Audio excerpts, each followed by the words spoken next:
The BVI Technical and Vocational Institute is seeking to bridge the gap between school and the workforce by offering hospitality, catering and tourism, cosmetology, construction and auto mechanics come September 2014.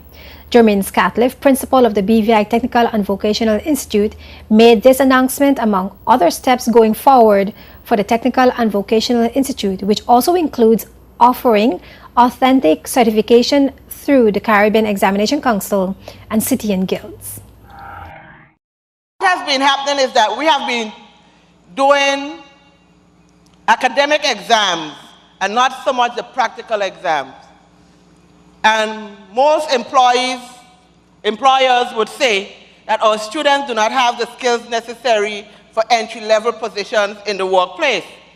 Reason being is because they are not doing that practical component, which is the IVQs, which is International Vocational Qualification, and the CVQs is Caribbean Vocational Qualification.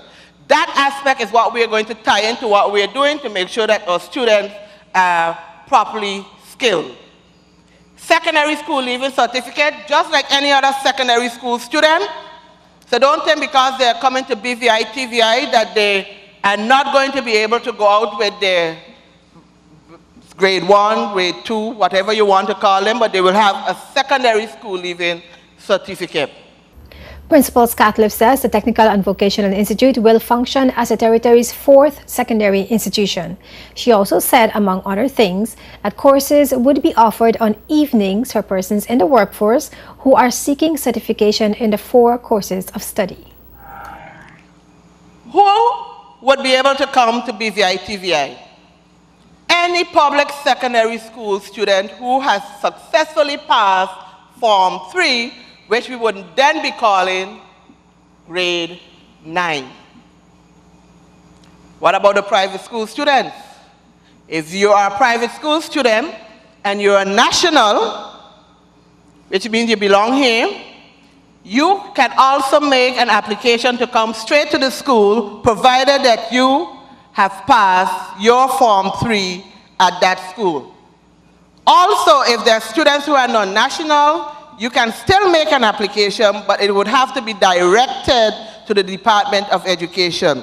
Because if you are non-national, you are then under the auspices of immigration. The newly revamped BVI Technical and Vocational Institute will open its doors with the first cohort of students as full technical school in September 2014. Third form students from the Brigada Flax Educational Center and Elmore Stout High School will have the option to select courses to be offered at the technical school, where they will be required to undergo 3 years of instruction to gain certification in their field.